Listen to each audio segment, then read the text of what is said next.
Hands on, feet on, powered on your mark. On is the start of everything. On is the key to learning. Being on an environment, not just in it. Being on the world, not just of it. Tarquette understands how important On is. We work on it every day. On the ground with you, designing flooring experiences to grow on, dream on, and get on with it.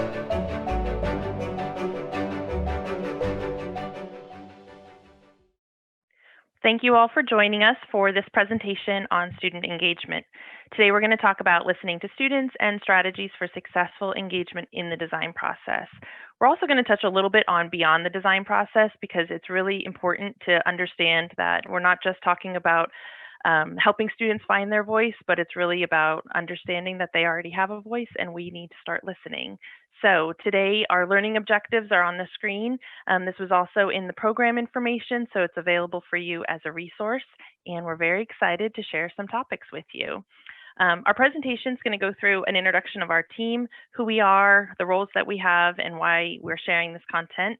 But then we're going to focus a little bit more on the research and talk about why student voice matters, why it's an important part of the process, and more than just something that is a box to check in community engagement. Then our design team will share a little bit more about the types of engagement that we've done with students, touching on what it might look like when you have different age groups and what it might look like in different times of the process. And finally, we'll wrap up with a case study, also hearing from our educator and principal from Menchaca Elementary School, who will share a little bit more detail about what that experience looks like from the client side. So I'd like to introduce myself. I am Kate Murrah, a design director and associate principal with LPA Design Studios. I am also an accredited learning environments planner and very excited to be presenting today with you and with the team. I hope you're all enjoying the LearningSCAPES conference and excited to introduce everyone. So with that, Julie, would you like to introduce yourself? Hi, Julie Kramer here from San Diego. I'm an education researcher and I specialize at the intersection of learning space design, innovative pedagogy, and stakeholder empowerment. My training comes through the university where I helped to found the Institute for Educational Entrepreneurship and the Learning Space Design Project. Out in industry, my partner is with LPA Inc. Hello, I'm Cecilia Gutierrez. I'm an interior designer at LPA. I'm responsible for understanding our clients' needs, their goals, and their values. We believe for a successful project, it's critical to work closely together with our clients, in this case, our students.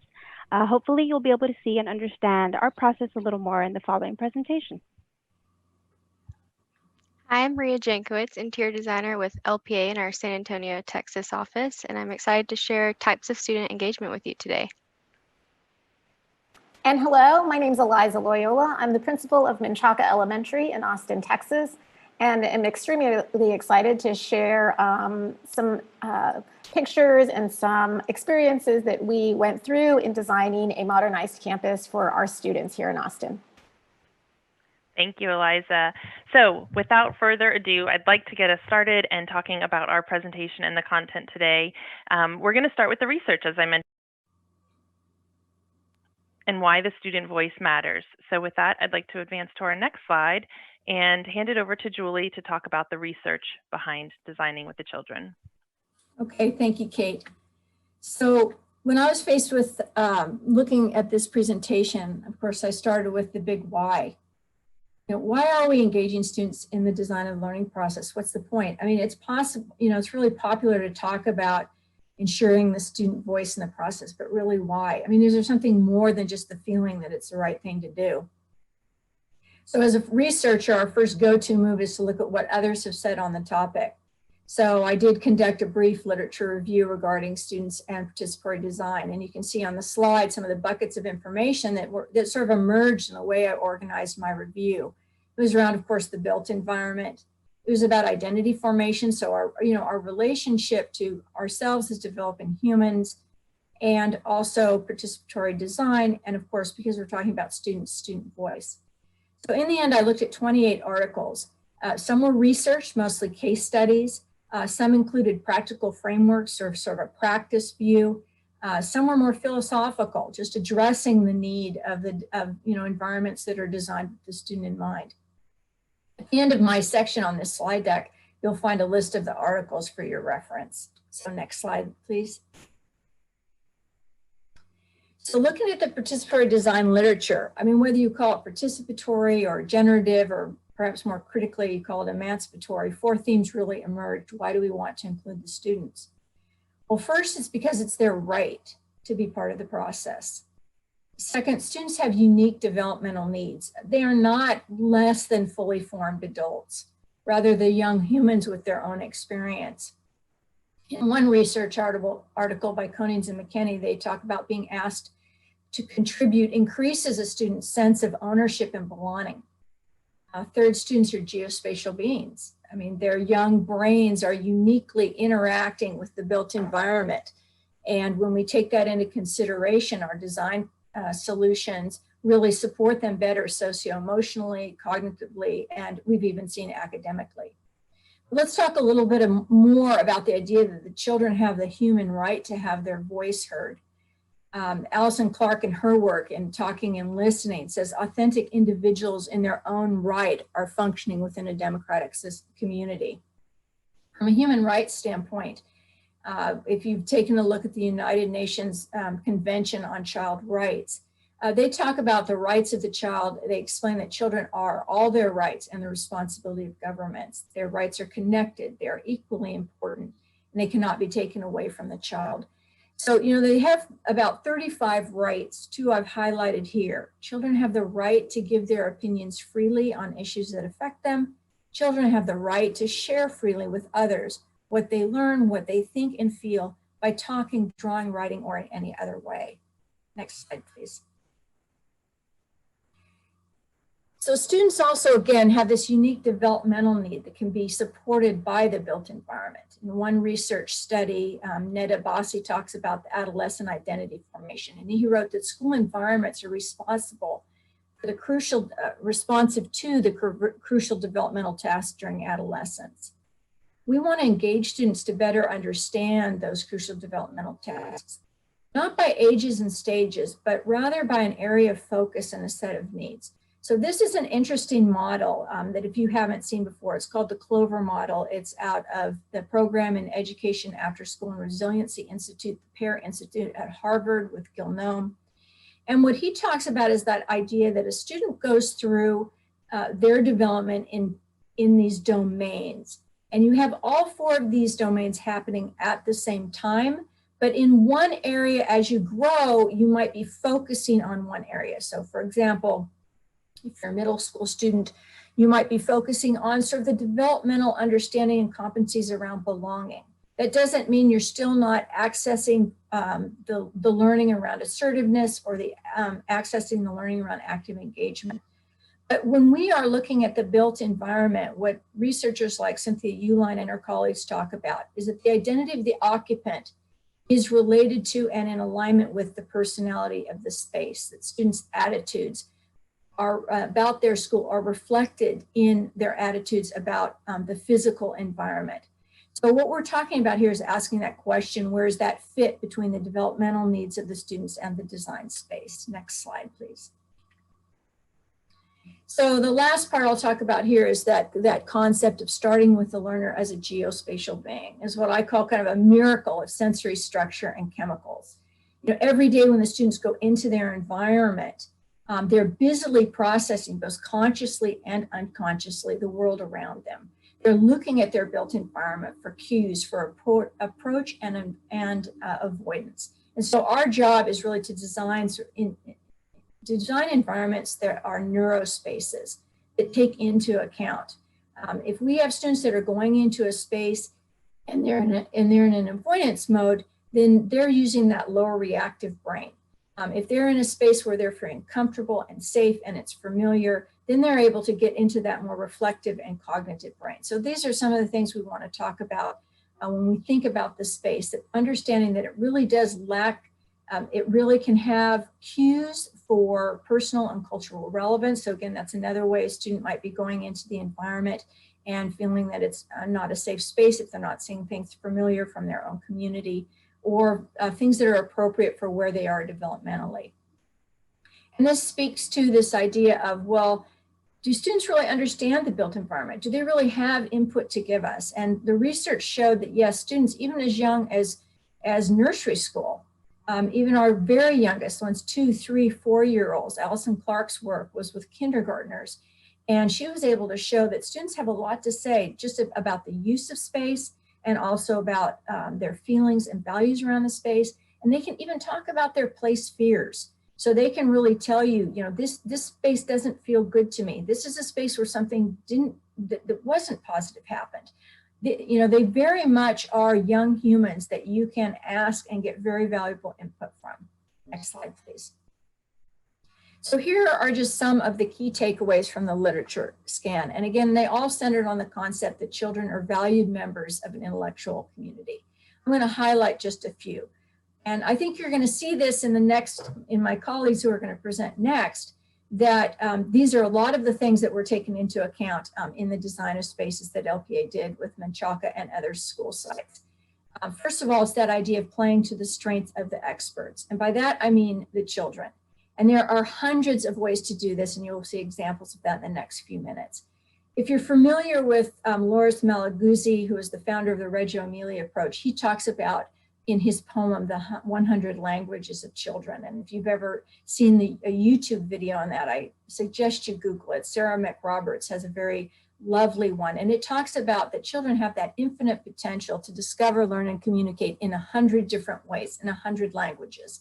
And that's really that goal, that idea of using a mosaic approach to how we interact with students. The other idea I'd like to highlight is that idea that the goal is understanding, not solution. Really going in and working with students to understand where they are coming from, to unearth questions versus necessarily answers. Now you're going to see answers and solutions do come. They come from the students, then they'll come from the way in which the designers and the educators take that information and transform it into solution. But the goal should be just a deeper understanding of the student perspective. Again, use natural forms of communicating. So formal interviews, you can do formal interviews, but make sure that you're using a myriad of ways to approach them. So having a talk with a young student might be having a talk on a walk. So more natural way of communicating.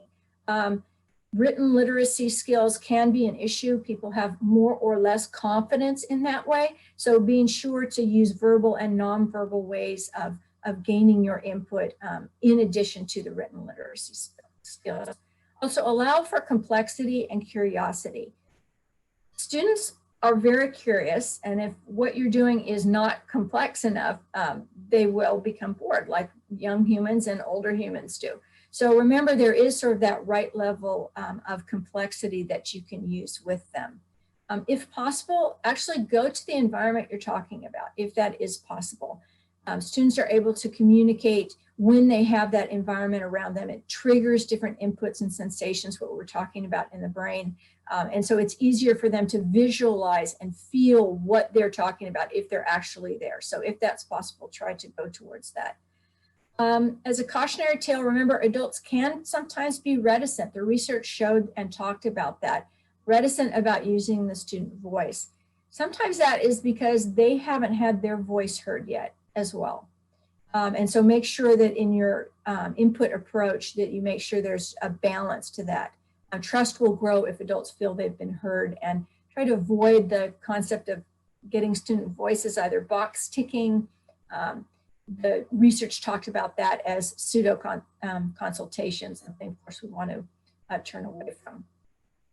Lastly, on this slide, I'd just like to say designers document the connection between what you hear from the students and the finalized design. Research has said we don't have enough of that connection. We know it's there. We know you're working with student input, but what we're not seeing is the documentation, that connecting that through line between their input and actually what turned up in the design solution. You're going to get to see a little bit of that with my colleagues.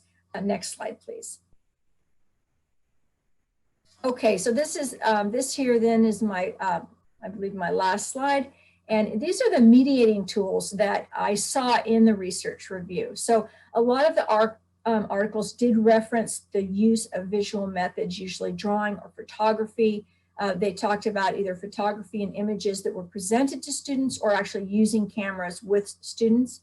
References also talked about the fact of using map making to allow students to draw maps to connect buildings to other buildings or classrooms, other places within the built environment.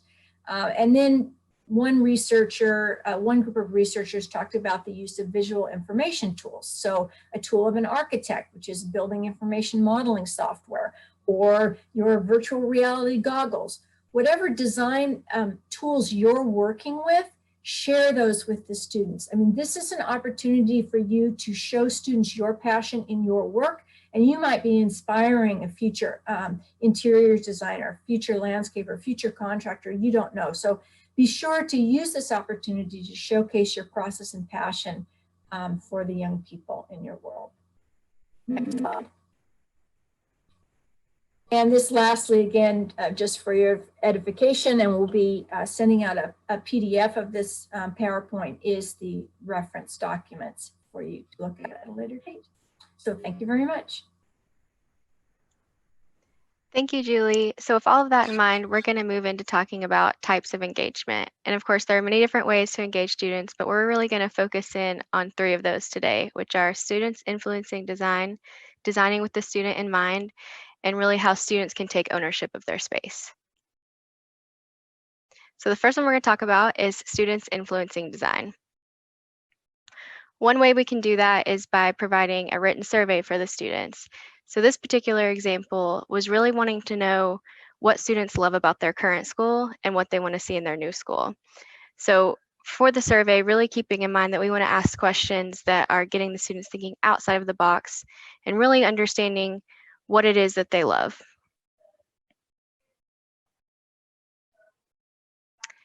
So we've gathered survey results and taken common themes and words from the students that we then take into our new design. So some of the words from this campus were bridges and trails, and really bringing the outside in for these students. So in our rendering, you can see how we've taken these ideas and brought them inside.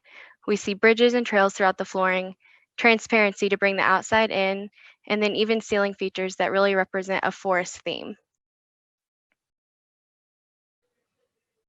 Another way to kind of engage students would be through a design workshop. So this particular workshop was asking students to, instead of design a space, design something that they would use in that space. So for this one, it was design a tool that you could use in a maker space.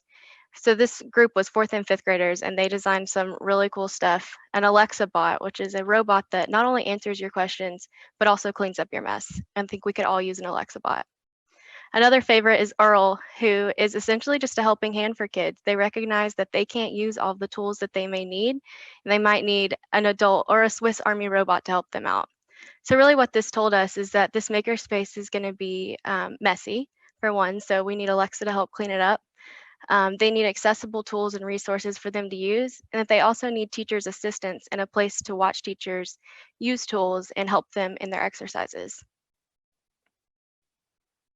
So the outcome of that is a large open space with a teacher demonstration area so they can learn how to use the tools without Earl's help. Transparency throughout so the teacher can observe when they are using tools.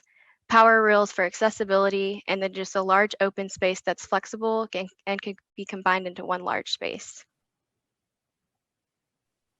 Thank you, Maria. Maria went through a few examples where the students were involved. The next example we're going to talk about was at Alamo Heights High School, and the students were not part of the process from the very beginning, but we still wanted to keep them at the forefront of our design. The students were able to influence the design and enhance the space in the middle of the project as we were working through virtual reality. So designing with the student in mind. When working with Alamo Heights, we started researching the client. Who are they? What are their values? How does the district help form a well-balanced student? How can they give the students tools to be successful beyond their experience at Alamo Heights? Well, lucky for us, Alamo Heights had already created their own vision of how they wanted to elevate the student experience. And here's an example of what they call the profile of a learner. You will see that these are all key attributes that they want their students to encompass. The red text shows the words that we thought aligned well with each attribute. Then we started to pull inspirational images that aligned with each attribute. As we go through each one, we have the stone that's balancing with the body of water beyond. We have new growth sprouting, clouds, a beehive where it takes a community to contribute and collaborate. And then we have a flower in full bloom. And the last one, knots in a tree that connect at one point. These inspirational images then help develop our color palette. Wherever we had specific design features that reflect these attributes, that's where these colors were incorporated into the space. This is photography that we just got back. We're really happy to see. This is what we're calling the Commons building. It's a cafeteria space at the high school. And this goes back to the profile of a learner where we had the wood with the knots connecting. This is a place where they can connect and collaborate. So you'll see throughout the different images where we're incorporating these different profiles of a learner into each space, going back to the inspirational images.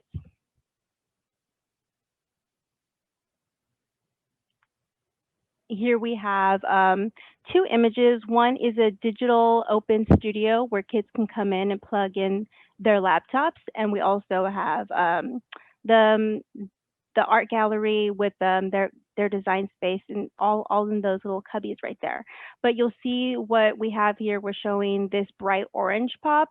Those are spaces where students are finally achieving things.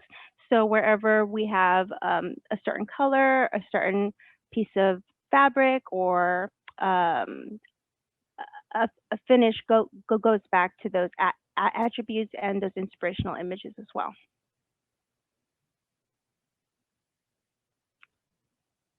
Back to that profile of a learner, the blue color with the stone balancing with the body of water beyond. We wanted to create spaces where students could have the choice to self-reflect and work on their own. So in this image here of the cafe, we do have kids collaborating, but they do have the option to go and study and plug in their laptop and have time for self-reflection. The picture on the left is at the junior school, and this is a magnetic marker board that they can write on and go and be by themselves and figure out solutions to problems.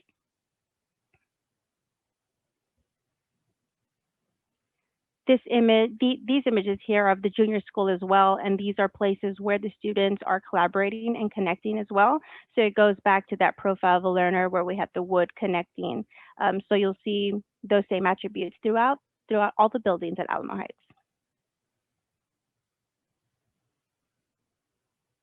Again, some more images here. You'll see the little pop of orange here where we're talking about that flower being in full bloom, the orange accents where students are achieving their goals.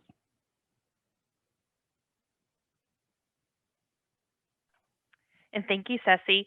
It's really great to see how at different levels and different stages students are influencing the design, and definitely the profile of a learner and what you want your students to know, do, and be is certainly an aspect that is important, not just to remind yourselves as design teams or clients, but also the students, of asking them how they can achieve those. And as Ceci described, that the students were brought in during that BIM process, as Julie mentioned, which was really to do virtual reality, to walk through the model and to influence the furniture and the components that influence the spaces. The next part we want to talk about is really the student ownership of the space. And it's about starting at the beginning, but also continuing the conversation throughout the entire process.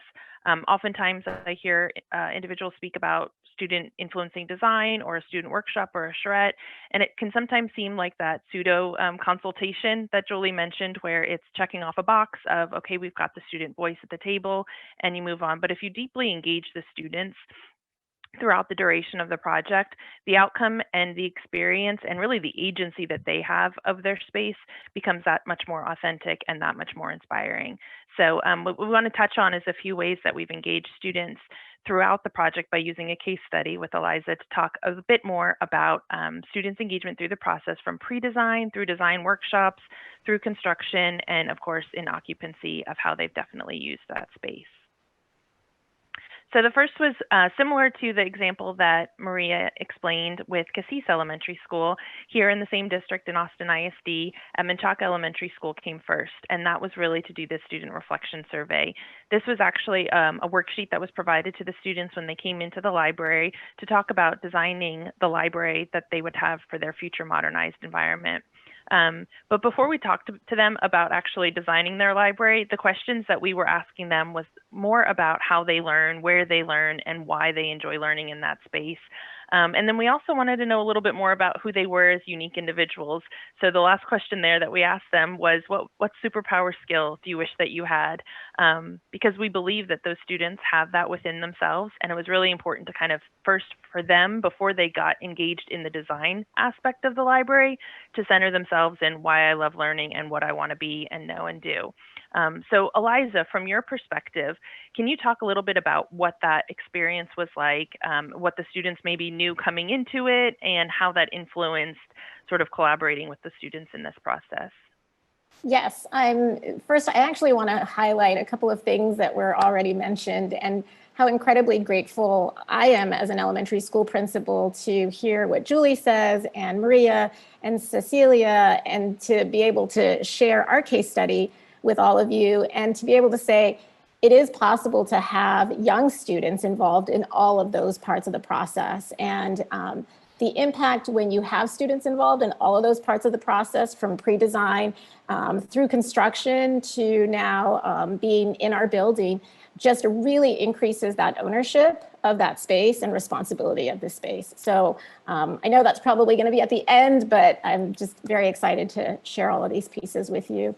When the students came into our workshop with LPA, they already knew that we were going to be engaged in designing a new building. I'd spoken to the students a lot about what that meant, why we were going to have a new building through our bond here in Austin, and what were some of the things that weren't working in our building. As you can see in this slide, we only had adult furniture in our library. So this library was very adult-centered and very adult-oriented. And so that was a big piece that came through for our students, that a library really needed to be a space for students to enjoy and to be able to read and talk with each other. Great. So one thing that led into was now taking it to the next level. So first we asked the students, okay, put yourself in your own learning experience. Where do you love to learn best? What is it about that space, and what's your superpower?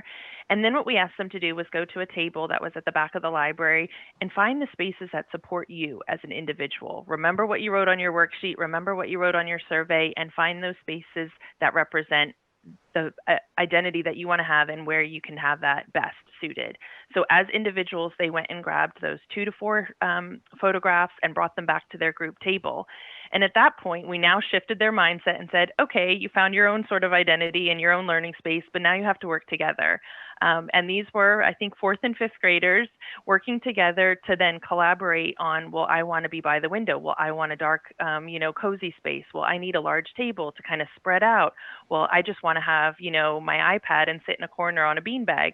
And so they started to talk about these conversations amongst each other. And that was where we could do observations and we could listen to them and see how the students even collaborated and worked together. Some of the students kind of moved their poster to the floor. Some of them stayed on the table. And so just even going through this process as a design team can really be eye-opening, not just to see what the outcomes are, but again, it's about that curiosity and looking for questions and understanding at a deeper level to take ourselves out of the process of what we think we're the experts on to go into the process of what we know they're the expert on. And Kate, I just want to put an exclamation mark on that about what you mentioned about observation. So you allowed some time in the process where you watched the students interacting. It wasn't in a classroom environment, but it was watching how the students were interacting. So that idea of you being the in-expert observing the experts. I just want to put a kudo on that. Great. And I think Eliza, yeah. Yeah, go ahead. I was just going to ask you to talk a little bit about, the time frame, what it meant to kind of pull students out of class, and was it valuable, and what the teachers were thinking whenever you asked the kids to come participate.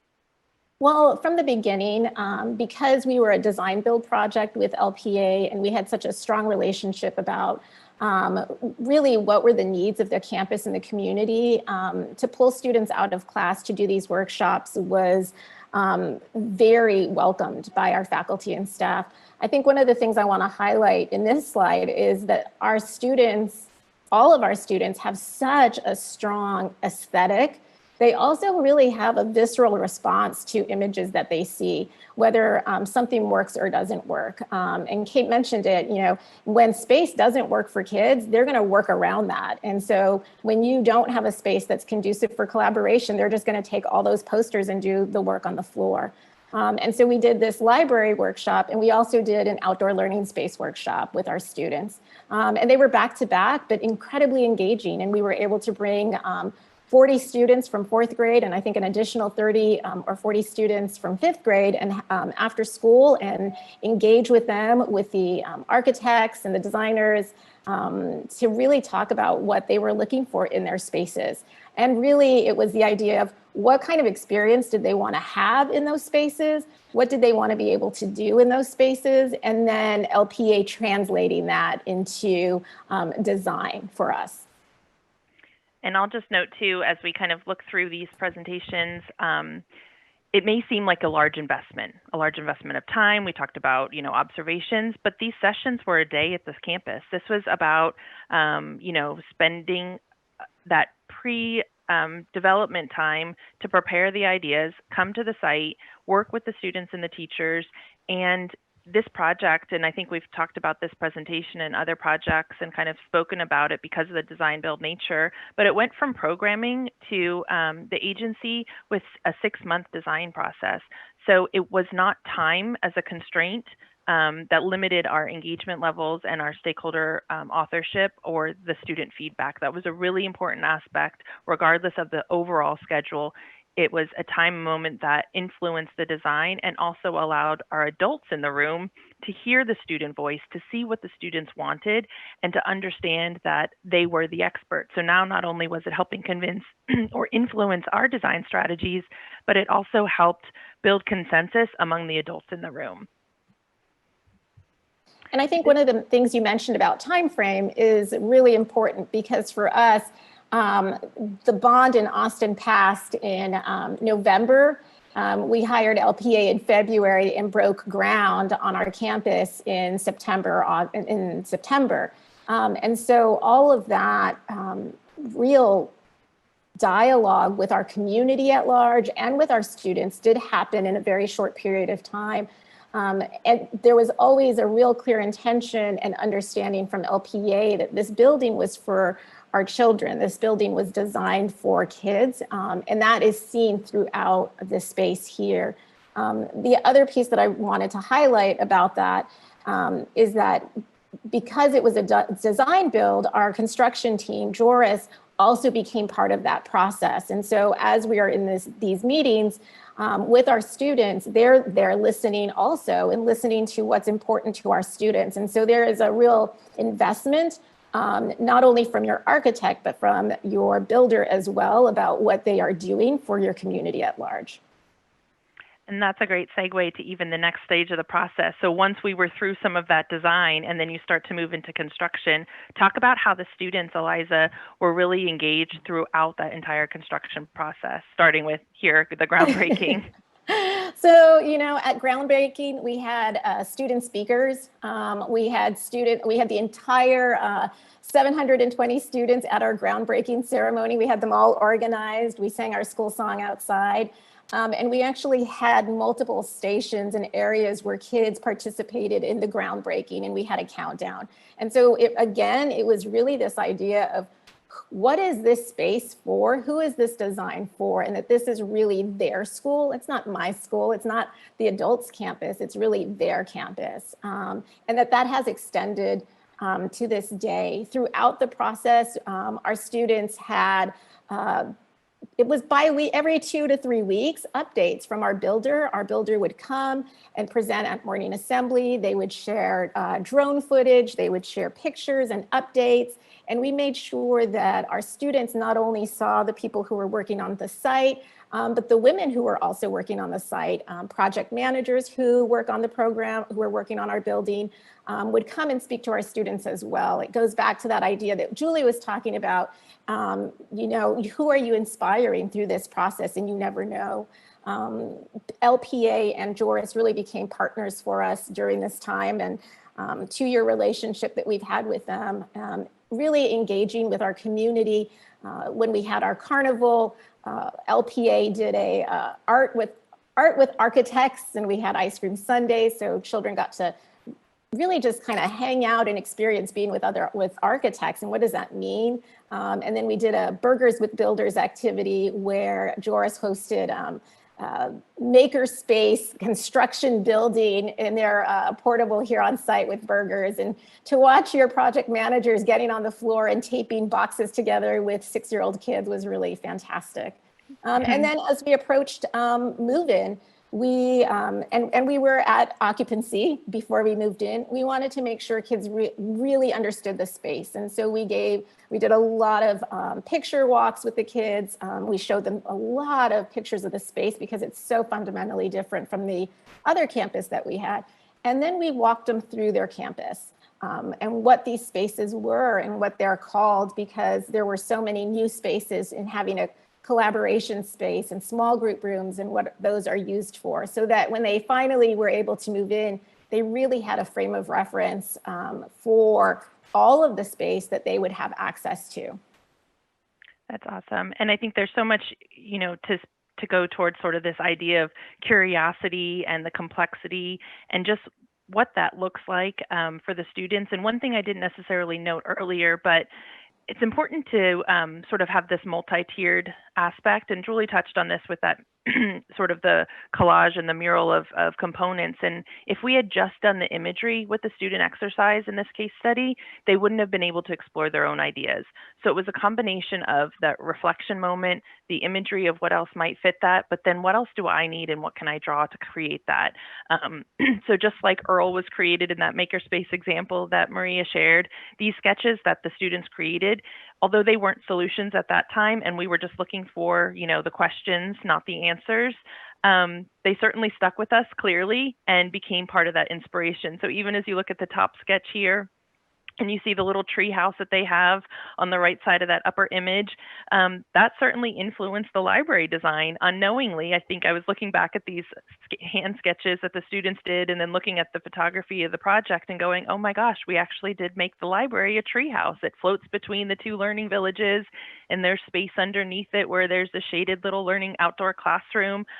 So it's really exciting to kind of go back and say, wow, the students didn't just give us those ideas for sort of how they wanted to utilize the interior of the space, but the outside of the space, and ultimately the form and the massing of the building to some extent as well. And I think one of the things that it highlights is when we know what that priority is, it helps us make decisions, hard decisions sometimes, about what's important in a project. And for this particular project, we knew windows were incredibly important. We went from a building that had 40% of the campus did not have any access to sunlight. And I know that's incredibly difficult to believe. And so really this idea of a tree house between 2 academic wings carried over. And so when you're having conversations about things that are important in a project or need to stay in a project or that are taken out of a project, you know that those windows are not just for an aesthetic purpose, but really have a fundamental design and meaning and carry an importance in what the community is asking for. And so it really helped prioritize the needs, I would say, of a project that has a budget. And so there's I think those are important conversations that our community was able to be a part of as well. I'll just jump in on this on two aspects. One, clearly this points to what Clark talked about as a mosaic approach, where you're doing multiple different ways in which to engage the student. I think the other important point is when you're designing activities for students, you're not just thinking about the input you're going to gather, but then how are you going to be able to analyze that so that it does end up being in a solution? And asking that question, not if we're going to analyze it, but how we're going to analyze that. So you've got this very rich input that you can see in this slide.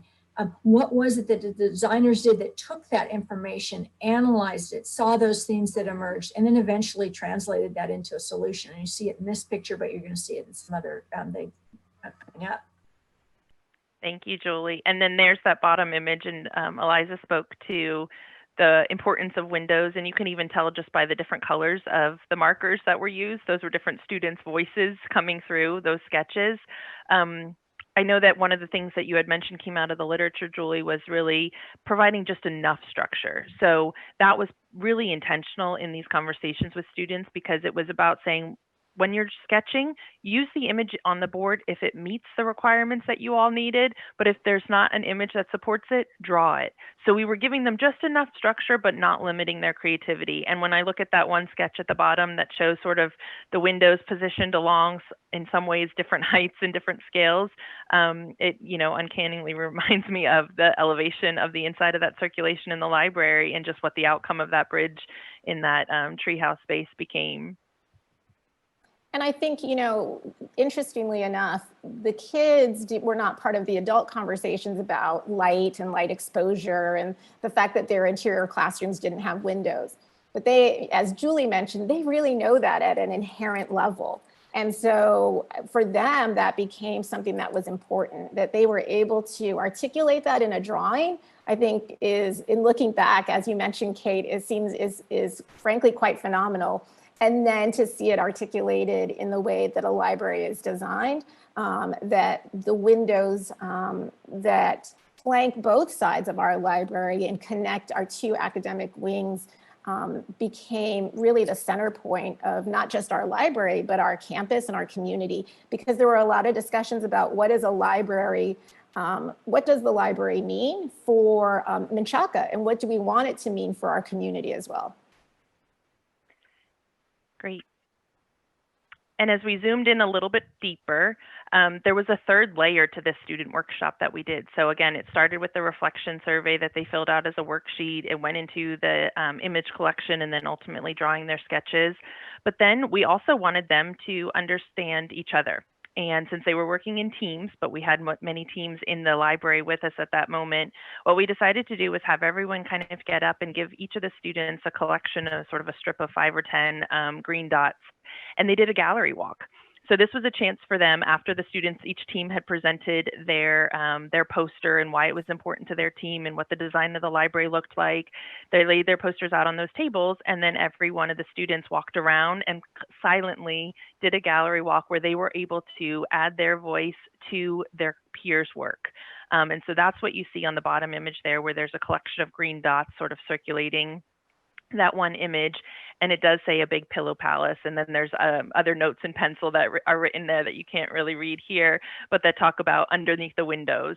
And so just looking at some of the images that you see on the screen, it was really about kind of designing their space that they were going to use ultimately in the end. But just having that layered approach and the mosaic that Julie mentioned is really interesting, and it really opened our perspective to hear them. And we also saw their level of understanding develop over that afternoon, which made it more meaningful when they came back and saw the virtual reality of the design or the renderings and everything else from that perspective.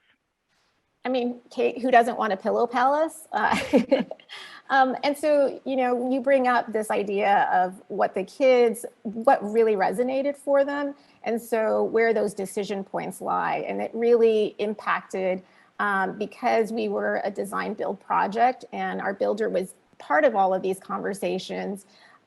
Where, how do we purchase bookshelves and how are those organized in a space? And then what type of furniture do we purchase that's going to support this idea of a pillow palace? And, the idea of a pillow palace didn't continue in terms of documented, but this idea where kids could sit and enjoy reading as opposed to being in hard wooden chairs and a hard wooden table, and shifting that idea about what that space should be for. And you see that in these pictures is that really bringing in, I think this is a whole other piece of our design, throughout Menchaca is that we bring the outdoors inside throughout every space. Every room has a view, every room, and all of our windows are oriented and positioned for our students. And so when you walk by windows in classrooms, they're oriented at kid height. They're not oriented for adults. And our corner windows are oriented for children. I have a favorite window when you walk through the library that as an adult you would pass by because it's right on the ground. It comes about 2 feet high, but every 3 and 4 and 5-year-old will stop at that window. And I think that really highlights how important children's voices are in this project and really thinking about who this space is for. Absolutely. And now that you have, and I know right now you're sort of slowly moving back into campus after COVID, but you moved in January and you were in this campus for a few months. So when students are in their space, what does it mean to allow students to design their own space and that kind of flexibility and freedom? And we'll start with this interior and then I'll move to the exterior. But just a little bit, if you could touch on, students influence the design of the facility, but now they're actually designing their own space on a daily basis. And what does that look like on campus?